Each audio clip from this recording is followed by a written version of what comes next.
Shalom Bapak Ibu Saudara Jemaat Ardembe yang dikasihi Tuhan. Bagaimana kabarnya hari ini? Saya berdoa dan percaya bahwa kita semua dalam keadaan yang baik, baik tubuh, jiwa maupun roh kita. Saya bersyukur kita masih boleh mendengarkan firman Tuhan sampai hari ini, dan saya juga berdoa semoga perlindungan Tuhan ada atas kita semua. Hari ini saya akan share the Bible from home.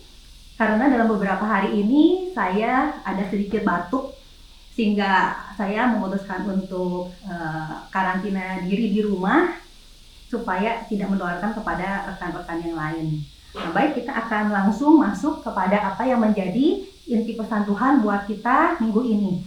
Judul inti pesan Tuhan buat kita minggu ini adalah gunakan apa yang sudah ada padamu. Sekali lagi, gunakan apa yang sudah ada padamu. Yang sudah ada, bukan yang tidak ada. Saya akan bacakan ayat firman Tuhannya dari Yohanes 6 ayat yang ke-8 sampai ke-11. Yohanes 6 ayat ke-8 sampai ke-11. Di sini adalah judul perikopnya, Yesus memberi makan 5.000 orang. Ayat yang ke-8. Seorang dari murid-muridnya, yaitu Andreas, saudara Simon Petrus, berkata kepadanya, "Di sini ada seorang anak yang mempunyai 5 roti jelai dan 2 ikan. Tetapi apakah artinya itu untuk semua orang sebanyak ini?" Kata Yesus, "Suruhlah orang-orang itu duduk. Adapun di tempat itu banyak rumput, maka duduklah orang-orang itu, kira-kira 5.000 laki-laki banyaknya." Lalu Yesus mengambil roti itu, mengucap syukur, dan membagi-bagikannya kepada mereka yang duduk di situ.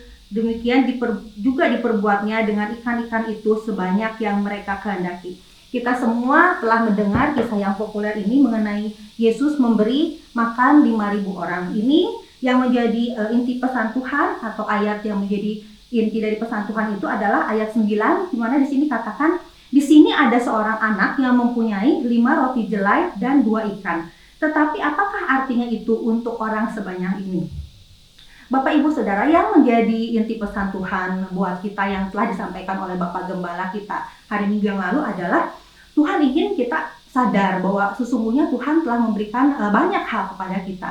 Banyak orang yang tidak menyadari hal ini dan dia merasa tidak memiliki apa-apa.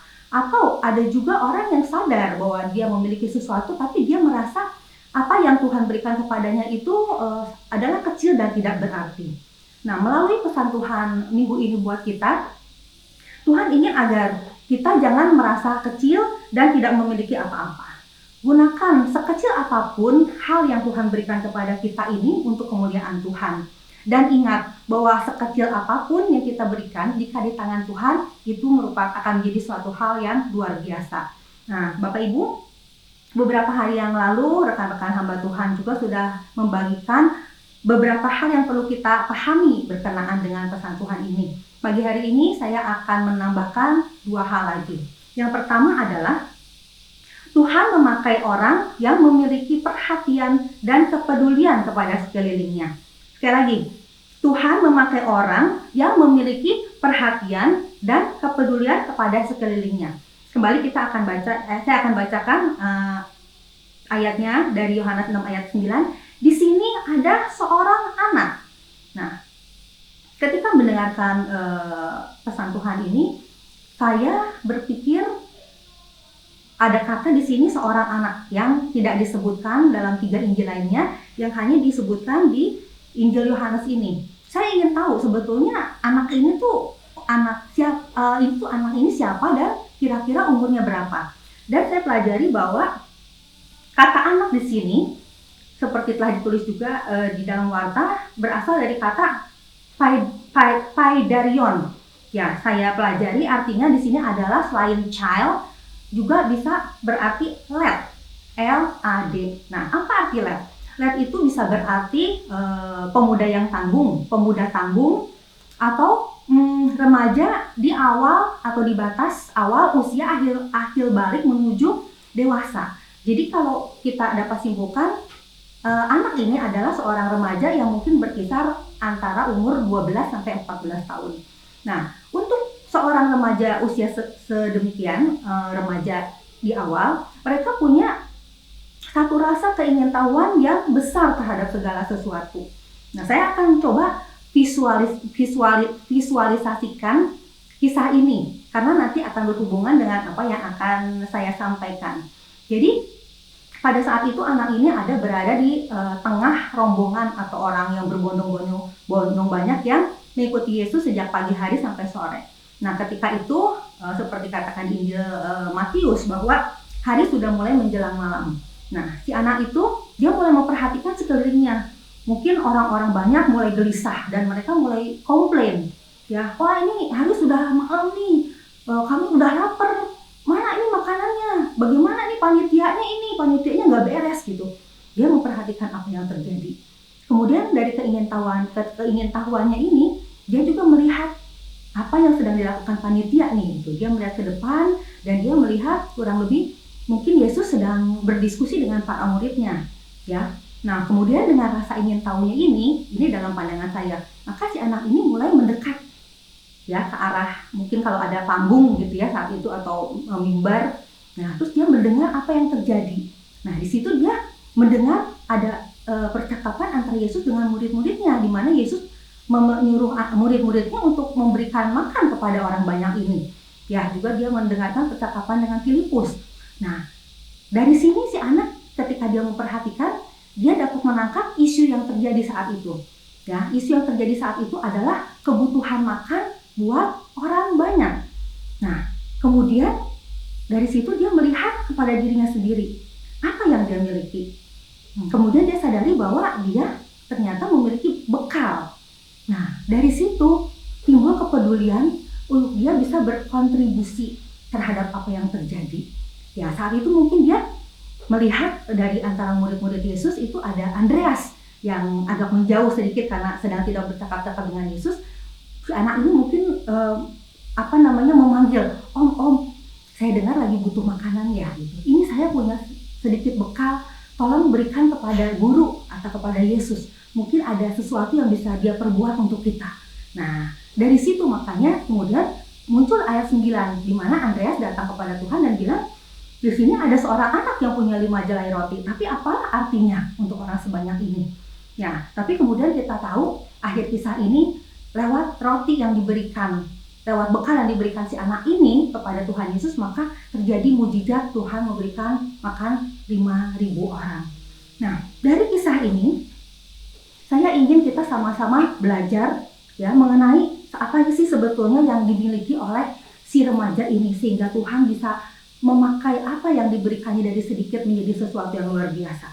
Ya, sikap yang dimiliki oleh si anak ini adalah dia memiliki perhatian terhadap apa yang terjadi di sekelilingnya.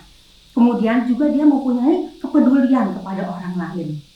Bapak Ibu, sikap perhatian ya, kita menyadari bahwa akhir-akhir ini atau mulai di akhir zaman ini, sikap perhatian ini mulai banyak kurang dimiliki oleh orang-orang. Orang-orang mulai tidak peduli kepada sekelilingnya. Ya, ini mereka memiliki satu sikap yang dikatakan sebagai sikap yang cuek, gitu kan? Asal segala sesuatu terjadi tidak mengganggu kenyamanan dirinya, maka orang cenderung tidak mengambil perhatian terhadap tersebut. Atau ada juga orang yang memang punya perhatian, ingin tahu banyak hal, tapi hanya sekedar mendapatkan informasi supaya dia tahu banyak. Tapi tidak ada apa-apa yang dia lakukan dengan informasi itu. Ya, atau mungkin kalau sekarang itu istilahnya adalah sikap kepo gitu kan, untuk kita ingin tahu gitu terhadap orang lain. Nah, tapi kalau kita mau menjadi orang yang memiliki perhatian terhadap hal yang terjadi di sekeliling kita, apa yang terjadi saat ini, maka sebetulnya kita akan dapat menangkap apa sih sebetulnya isu yang sedang terjadi di sekeliling kita hari-hari ini. Dan kemudian kita juga dapat melihat apa sih sebetulnya kebutuhan ya yang sedang dibutuhkan oleh orang banyak di sekeliling kita. Ya, contohnya hari-hari ini kan yang isu yang terjadi ya bukan hanya di negara kita tapi juga di seluruh dunia adalah isu mengenai virus corona. Ya. Nah, kita lihat bahwa apa sih yang menjadi kebutuhan utama saat ini oleh orang-orang dunia, itu mereka membutuhkan antivirus. Ya, menurut mereka jika antivirus ditemukan, maka wabah ini akan berhenti. Nah, tetapi kita juga dapat kebutuhan-kebutuhan lain yang sebetulnya sedang dibutuhkan banyak orang. Memang ada kebutuhan-kebutuhan seperti misalnya kebutuhan masker, hand sanitizer, desinfektan dan lain-lain seperti itu kita tahu. Tapi di balik itu kita juga bisa melihat bahwa sesungguhnya saat ini banyak orang yang butuh dihibur, banyak orang yang butuh dikuatkan. Ya, mereka butuh hal-hal yang positif. Mereka butuh kabar baik. Nah, jika kita punya perhatian ini dan kita bisa menangkap apa yang mereka butuhkan, kemudian kita melihat apa yang kita miliki saat ini. Ya, tentunya kita sadar bahwa kita punya sesuatu yang dapat kita berikan, dapat kita gunakan untuk membantu mereka. Kita sebagai orang percaya, kita punya firman Tuhan, kita punya pengharapan, kita bisa bagikan kepada mereka. Ya, atau contohnya, kita juga punya hal-hal positif ya di tengah berbagai hal negatif yang saat ini menghujani banyak sekali sosial media. Ya, kita bisa memberikan hal-hal yang positif. Misalnya contoh yang mudahnya untuk ibu-ibu yang dia punya apa ini, yang sekarang saya punya apa di rumah. Oh, saya bisa memasak. Nah, mungkin ibu-ibu dari apa yang kita masak sehari-hari saat ini di rumah yang simple, kita bisa bagikan kepada orang-orang bagaimana memasak yang simple. Atau orang yang punya kemampuan untuk bermain musik, bermain gitar, bermain piano, kita dapat memuji atau menyembah Tuhan, ya. Atau juga mungkin kita bisa memberikan doa-doa. Kita bisa menaikkan doa syafaat untuk orang-orang di luar sana. Ya, apa yang kita miliki saat ini, kita di rumah berkumpul bersama keluarga. Firman Tuhan bilang kalau dua orang sepakat meminta sesuatu, maka Bapamu yang di surga akan memberikannya. Nah, kita punya orang yang sepakat di rumah. Sedangkan di luar sana banyak orang-orang yang tidak bisa bertemu dengan keluarganya, mungkin para dokter atau tenaga medis. Jadi dengan apa yang kita miliki saat ini, kita juga bisa lakukan, kita bisa dapat berikan, kita bisa berdoa syafaat bersama-sama dengan keluarga setiap hari. Nah, Bapak Ibu, itu yang hal-hal yang contoh-contoh yang bisa kita berikan. Ketika kita memperhatikan sekeliling kita, orang-orang yang mungkin membutuhkan sesuatu, kita melihat apa yang kita miliki, dan kemudian kita bisa berikan kepada mereka. Nah, kemudian bagaimana dengan sikap peduli?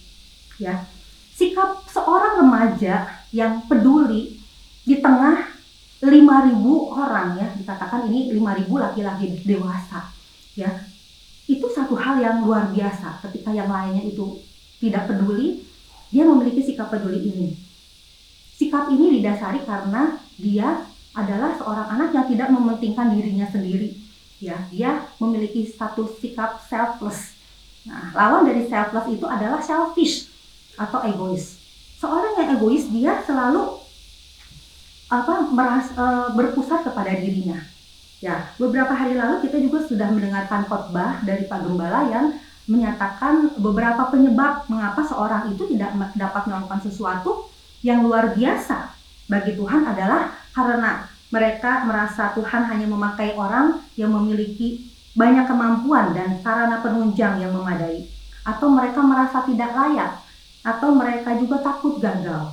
Tapi hari ini ada satu tambahan lagi yang mau saya katakan, kenapa seseorang tidak bisa dipakai Tuhan luar biasa, karena dia memiliki sifat yang egois atau mementingkan dirinya sendiri. Itu akan menjadi penghalang seseorang dipakai Tuhan. Nah, seseorang yang egois, segala sesuatu berpusat pada dirinya, dia akan berpikir asal segala sesuatu itu aman, sesuatu itu nyaman buat dirinya, maka dia tidak peduli lagi kepada sekelilingnya.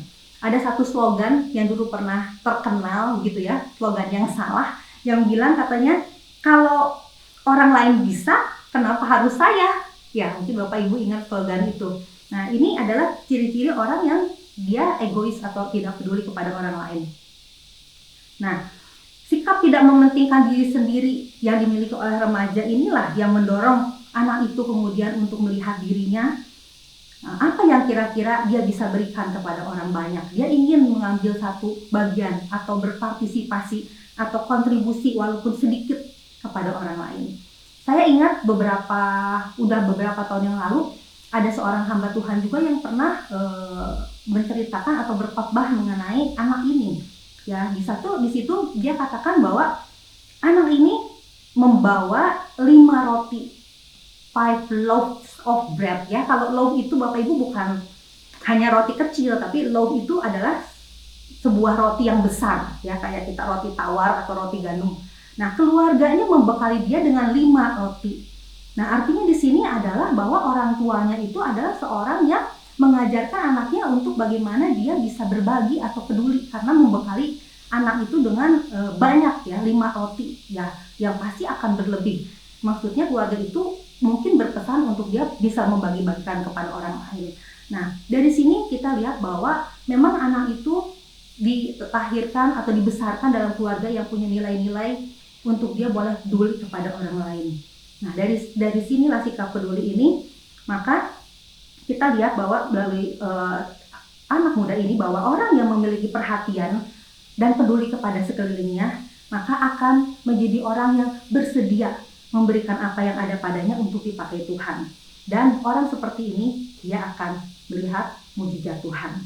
Ya, demikian poin pertama. Saya akan masuk poin kedua. Berkenaan dengan pesan Tuhan ini, hal apa lagi yang mau kita pelajari? Yang kedua adalah Tuhan memakai orang yang memiliki hati yang percaya penuh dan bergantung pada Tuhan. Sekali lagi, Tuhan memakai orang yang memiliki hati yang percaya penuh dan bergantung pada Tuhan. Ya, ayat firman Tuhannya masih sama di Yohanes 6 ayat ke-9 tentang di sini ada seorang anak kecil yang mempunyai 5 roti jelai dan 2 ikan. Nah, kita lihat bahwa remaja ini adalah salah satu dari kelompok orang yang berbondong-bondong. Apa sih tujuan orang berbondong-bondong itu ikut Yesus? Tujuannya adalah karena mereka telah melihat mujizat-mujizat yang telah dilakukan Yesus, mujizat penyembuhan. Kita bisa lihat di ayat yang kedua ya, dari Yohanes 6 ayat 2 mengatakan hal tersebut. Nah, kali ini apa yang Yesus lakukan? Ya, kita juga lihat bahwa di atas gunung itu, Yesus selain mengajar banyak hal kepada mereka, Yesus juga sambil menyembuhkan banyak orang. Nah, ketika isu tentang kebutuhan makanan ini timbul di antara mereka, si remaja ini menyerahkan bekalnya kepada Tuhan. Ya, selain tadi kita sudah pelajari karena dia punya perhatian dan sikap yang peduli kepada kepada sekelilingnya, tapi apalagi yang menyebabkan dia itu mau menyerahkan bekalnya yang sedikit itu kepada Tuhan. Ya, karena remaja ini sudah ikut Yesus dan mendengarkan pengajaran, dan dia percaya kepada Tuhan bahwa dalam situasi ini pun Tuhan sanggup melakukan mujizat. Oleh sebab itu dia menyerahkan bekalnya sedikit ini kepada Tuhan melalui Andreas. Di lain pihak kita juga melihat bahwa murid-murid ya yang selama ini bersama Yesus, tentunya mereka juga adalah orang-orang yang lebih banyak lagi mendengarkan pengajaran Tuhan Yesus, lebih banyak lagi melihat mujizat-mujizat yang Yesus lakukan. Tapi kenapa ketika ada muncul situasi yang baru seperti ini, mereka tidak ingat atau tidak percaya apa yang dapat Yesus lakukan, sehingga kemudian mereka mulai berhitung-hitung, mereka menggunakan logikanya, mereka lupa kalau Sang Pembuat mujizat itu ada bersama mereka. Ya, karena mereka dihadapkan kepada situasi baru. Dari sini saya melihat bahwa murid-murid belum belajar untuk percaya penuh kepada Tuhan. Mereka percaya kepada Tuhan Yesus kalau mereka melihat tentang mujizat kesembuhan mungkin, tapi ketika ada situasi baru yang belum pernah muncul, nah mereka mulai meragukan atau mereka lupa kalau Yesus sanggup membuat mujizat. Nah, seberapa sering kita juga sebagai orang percaya, kita juga mengalami hal ini. Ya, kita ikut Tuhan. Kalau dikatakan apakah kamu percaya, tentu kita katakan kita percaya kepada Tuhan. Kita telah mengalami banyak pertolongan Tuhan, bahkan kita juga mungkin telah mengalami mujizat Tuhan. Tapi ketika tiba-tiba muncul satu masalah yang baru, yang kelihatannya itu sangat sulit, kemudian kita mulai merasa takut, kita mulai merasa khawatir, kita mulai mengukur kemampuan kita sendiri. Bukankah itu adalah ciri-ciri atau tanda-tanda kita itu kurang percaya kepada Tuhan? Ya, salah satu contohnya, ya kembali kepada isu yang saat ini sedang terjadi. Di luar sana banyak sekali orang yang melakukan panic buying. Ya, menurut saya namanya panic buying itu ya, atau berbelanja dengan panik itu merupakan salah satu ciri orang itu tidak percaya ya kepada pemeliharaan Tuhan. Kenapa dia mau menimbun banyak barang untuk dirinya sendiri? Karena dia merasa bahwa mungkin satu hari barang itu tidak cukup lagi. Nah, coba bayangkan orang yang seperti ini, bagaimana dia bisa memberikan sedikit yang dia miliki, ya? Yang banyak yang dia miliki aja belum tentu dia mau berikan kepada orang lain karena dia merasa takut dan merasa khawatir. Nah, beberapa hari yang lalu saya diberkati oleh sebuah firman Tuhan yang saya baca, ya. Ketika hari itu saya mulai merasa khawatir, saya melihat persediaan saya di rumah apakah cukup atau enggak, ya, karena saya membaca juga dari WA orang-orang beli ini, beli makanan ini, beli makanan itu, beli vitamin ini, vitamin itu gitu. Dan saya mulai timbul kekhawatiran. Nah, tiba-tiba saya mendapat satu firman yang mau saya bagikan juga kepada Bapak Ibu hari-hari ini dari 2 Korintus 9 ayat 6 sampai 8, ya. Judul perikopnya memberi dengan sukacita membawa berkat. Saya akan bacakan 2 Korintus 9 ayat 6. Camkanlah ini. Orang yang menabur sedikit akan menuai sedikit juga, dan orang yang menabur banyak akan menuai banyak juga. Hendaklah masing-masing memberikan menurut kerelaan hatinya, jangan dengan sedih hati atau karena paksaan, sebab Allah mengasihi orang yang memberi dengan sukacita. Ayat 8. Dan Allah sanggup melimpahkan segala kasih karunia kepada kamu, supaya kamu senantiasa berkecukupan di dalam segala sesuatu, dan malah berkelebihan di dalam pelbagai kebajikan. Nah, dari firman Tuhan ini saya belajar bahwa Tuhan mengajarkan kita untuk memiliki mentalitas memberi yang benar, yaitu kita memberi dengan rela dan sukacita tanpa paksaan. Nah, kemudian apa yang terjadi dengan orang yang memberi dengan rela dan sukacita? Di sini Tuhan katakan bahwa Tuhan sendiri yang akan senantiasa dia mencukupkan semua kebutuhan kita. Ya, dia akan senantiasa berkecukupan di dalam segala sesuatu, ya, luar biasa Bapak Ibu, segala sesuatu, malah berkelebihan di dalam pelbagai kebajikan. Ya, dan di sini kita juga lihat di ayat ke-8 cara main, ya, atau hukum yang Tuhan berikan adalah bahwa yang menabur sedikit dia akan menuai sedikit, yang menabur banyak dia akan menuai banyak juga. Nah, jika kita mengerti, ya, mengenai firman Tuhan ini, maka kita tidak akan lagi menjadi seorang yang pelit, ya. Karena seorang yang pelit tadi saya katakan jangankan dia mau memberi apa yang ada padanya, ya, memberi yang dia punya banyak juga dia tidak akan mau. Ya, orang yang tidak mau memberi maka dia tidak akan mengalami hal yang luar biasa dari Tuhan. Nah, oleh sebab itu seperti apa yang dialami remaja tadi, ya, dia memberikan apa yang sedikit yang dia miliki karena dia percaya penuh kepada Tuhan. Ya, selain itu dia juga adalah orang yang bergantung kepada Tuhan. Kenapa? Karena kalau dia melihat kemampuannya sendiri, maka dia tahu siapakah dia. Dia adalah hanya seorang anak kecil, anak remaja yang punya bekal sendiri. Oleh sebab itu dia menyerahkan semuanya kepada Tuhan karena dia bergantung kepada Tuhan. Dia percaya Tuhan yang akan melakukan sesuatu dengan apa yang dia berikan kepada itu. Bapak Ibu, dari sini kita juga belajar selama kita itu bergantung kepada diri kita sendiri. Mungkin kita bergantung kepada kemampuan kita, kepada kekayaan yang kita miliki, jabatan, atau kita bergantung kepada orang-orang yang berpengaruh yang ada di sekeliling kita, maka kita tidak bisa sepenuhnya bergantung kepada Tuhan. Ya, dan hal tersebut akan membuat kita menjadi takut dan khawatir karena kita tahu keterbatasan kita. Ya, nah, jika kita sadar bahwa bukan karena banyaknya hal yang kita miliki, bukan karena kita punya banyak sarana penunjang, bukan karena kita punya banyak kemampuan yang kita bisa dipakai Tuhan, karena Tuhan sanggup untuk melipat gandakannya bagi kita, maka kita akan menjadi orang yang terus percaya penuh dan bergantung sepenuhnya kepada Tuhan. Ya, dan kita akan menjadi orang yang bersedia menyerahkan, memberikan apa yang ada pada kita kepada Tuhan. Nah, Bapak Ibu Saudara, jadi melalui pesan Tuhan minggu ini kepada kita, Tuhan mau kita gunakan apa yang sudah ada padamu. Di tengah-tengah situasi saat ini, kondisi yang terjadi, ini merupakan satu kesempatan buat kita berkontribusi kepada apa yang Tuhan mau kerjakan kepada bangsa ini. Ya, nah oleh sebab itu kembali saya mau rangkumkan 2 hal yang harus kita miliki sebagai orang percaya. Ya, supaya kita bersediakan menggunakan apa yang ada pada kita adalah yang pertama adalah Tuhan memakai orang yang memiliki perhatian dan kepedulian pada selingnya. Yang kedua, Tuhan memakai orang yang memiliki hati yang percaya penuh dan bergantung kepada Tuhan. Nah, pada peristiwa Tuhan memberi makan 5.000 orang ini, ya, pernah kita bertanya kenapa Tuhan nggak langsung saja memberikan mujizat itu? Ketika orang-orang mulai lapar, maka Tuhan langsung melakukan mujizat, misalnya menurunkan roti dari langit dan sebagainya. Kenapa Tuhan tidak melakukan itu?